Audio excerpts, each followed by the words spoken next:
Hi, I'm Daniel Allen with the Sacramento Association of Realtors, here with Steve Ostrom to talk to you about listing presentations on an iPad.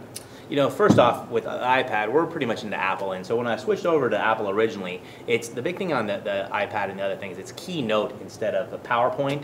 But with the Apple Store, they're pretty good at taking in there. Like when I first went to Apple, I took in my PowerPoint presentation, they taught me how to change it over to Keynote, and it was really, really good and really, really easy. And I like the presentation platform easier. But like I did it first by myself, and our thing is a goldfish, so they had a thing where you could jump goldfish from page to page to page. And I brought it home to my wife and said, "Hey, look what I did with my listing presentation." And she peed her pants and deleted every single file. So, but now she's made the presentation nicer. What I like about the iPad and as far as presentations is you can go and it's got video in there also. So it goes on. We use our company's thing and you can put in your own pictures to it. And there's ones on NAR, or like I said, you can take your PowerPoint presentations and they'll convert it to Keynote for you at the Apple Store. And those Apple classes are great. But this is what I like. You can put in video with it.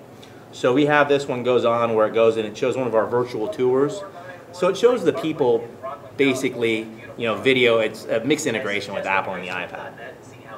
So that's one thing I like a lot. I do though when I go to listing presentations now, I bring the iPad and then I also bring the regular book, paper, because it seems like most of the people that have equity aren't really ready for a listing presentation. So I wouldn't bring that just solely. I still print it up, and it's easy to print it up just as it is with Keynote and to have it on here too.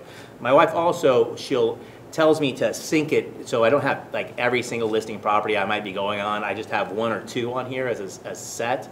And what I've noticed that people think is neater and what I use it more than presenting, I've used it a few times presenting and we've got the listing presentations too, but I use it on my open houses and I just pick one random screen for people to see and I leave it out.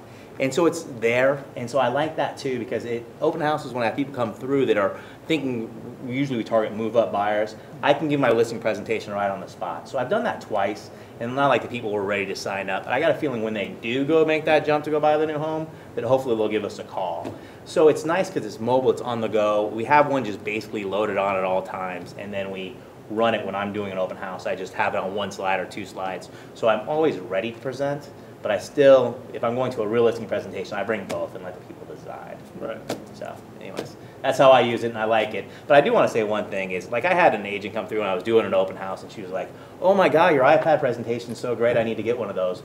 You know, we're at the point where we can get an iPad and we can do that. But if you're just starting out, you don't need to have the fancy dancing presentation. There's nothing wrong with whatever presentation you have. Just know it well, I think, is don't get too taken away by technology where you feel like you need that. You don't need that. You just need to know your presentation material more than anything.